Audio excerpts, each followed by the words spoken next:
Hi, I'm Danny Boyd, and this is CinemaStix, a celebration of film and film form. Okay, check it out. You're cruising over the Atlantic. You swoop down onto a busy Miami crowd, push through the front doors of a club, circle around the room, and land at the booth. 2 minutes long, one continuous take, except that it isn't. Let's watch it again. Helicopter shot across the ocean, crane shot down into a dolly push, through the door, and onto a Hollywood soundstage. 3 shots, 2 cuts. Did you spot him? Those were the opening minutes of The Birdcage, Wine? shot in the mid-90s by Emmanuel Lubezki, Hurry up, I've got to get back down into rehearsal. whose illusions of sustained long shots have become practically modern legend in Hollywood.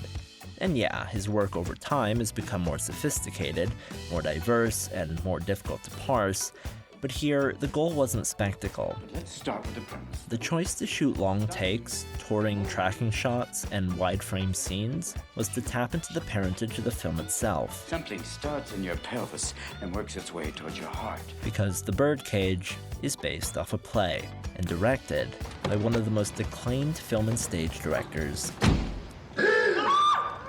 of all time.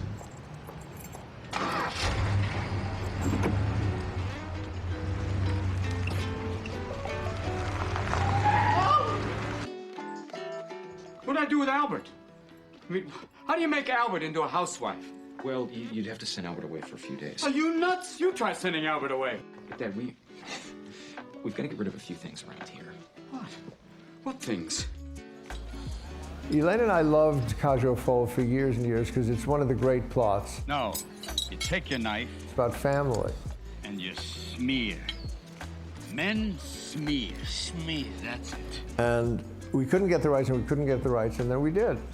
That was The Birdcage's director, Mike Nichols. He and his creative partner, Elaine May, practically redefined improvisational comedy in the 1950s and 60s. It is a moral issue. Moral And issue. to me, that's always so much more interesting than a real issue. Yeah. You know, because there's a fiber to it. That's You right. can feel Something it. to Yes. follow in the papers. But it wouldn't be until The Birdcage in 1996, after 2 long and affluent independent careers in Hollywood, Mrs. Robinson, you're trying to seduce me. that the two would reunite for their first cinematic foray together. May writing Chewing gum helped me think. Sweetie, you're wasting your gum. and Nichols directing. John Wayne. Oh, God. Couldn't we start with someone easier? And although The Birdcage is based off a play, Howdy, man. Nichols and May took much of their inspiration from the French film adaptation released in 1978. Oui, John Wayne, tu descends de cheval. Names were changed, locations moved, politics were recontextualized, Actually, it's perfect. I just never realized John Wayne walked like that. but at its roots, The Birdcage remains fundamentally one thing: Armand! a farce. Albert! Are you trying to ruin me? And that meant it needed enough space to play out its Come action on. Hit me. and its comedy, I don't think I get it. Try more gum. Albert. sometimes together, and sometimes I never wear shoes because they make me fall down. a little delayed. Call me. Perfect. What is this, sludge? Yes, it's sludge. I thought I'd make a nice change from coffee. Bag lady. Good morning, Agador. Morning. Shooting wide allows for all the characters in a scene to play out their actions without cutting. And like in a stage play, Nichols would use a set's natural depth to keep less pertinent characters in the background rather than out of frame. I don't understand. Yes, you do. No. Then when it's finally time for a long shot to end, they're expertly broken by either a match cut or by a new character entering the scene. I think you should come downstairs. She's trying to take his chewing gum away. It's amazing what a director can achieve with just one angle It's a wonderful show. It's the most intelligent show on television. or one setup.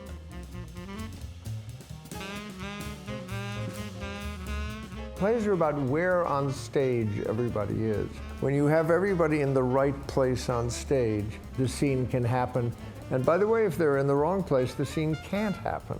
That's partly what rehearsal is about. Like in the theater, rehearsal was a huge deal for Nichols, who practiced with his cast for weeks before production began. That's unusual for a film, and it was in rehearsal that Nichols would allow his cast to improvise and adapt the script that they would shoot with later based on choices made in the moment. So when it came time to actually shoot the movie, everybody had a complete understanding of what precisely they wanted to do, how they would move, what they would say, and where they would say it. We'd like the champagne now.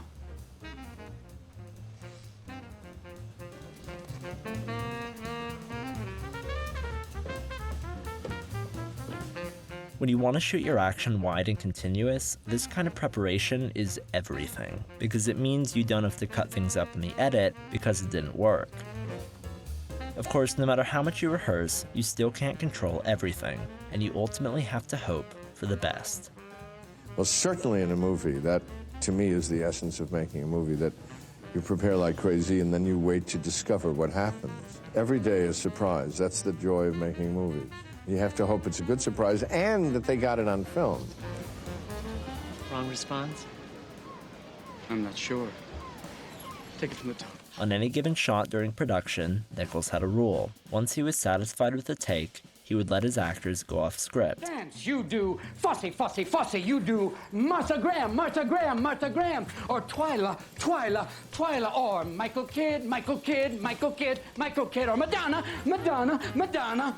But you keep it all inside. Sometimes even the best off-the-cuff moments don't always fit the story. But when the surprise is right, the improv makes it in. Perhaps one more schnecken for the road, do you mind? When the schnecken beckons. That was improvised. You're going to the cemetery with your toothbrush. How Egyptian. That was improvised. Shut up! And this? Here's the note for Catherine. Go put it on the downstairs door. Shut up! Well, that was an accident. But pay attention to the way Robin Williams fights to save the scene afterwards and keep himself from breaking up. It's okay. We're all right. It's fine. Just shut up, goddammit. It's all right. Stop crying. Goddamn you. What are you standing there for? Go. Go. She'll be here in a minute. Go. Damn it. Fuck the shrimp.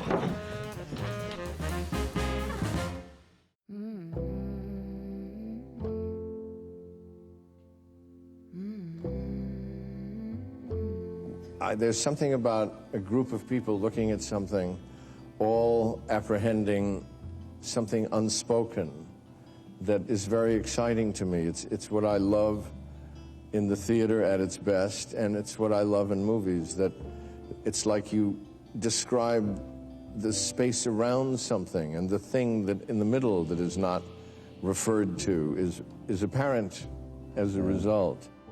There's so much more to say on The Birdcage. Its cultural significance, its dense satire, but for all of that, there's simply no substitute for the real thing. So if you're in the mood for something smart and funny and sweet, or you just miss Robin Williams as much as I do, go watch The Birdcage. And Joe Maltby, thank you so much for the recommendation.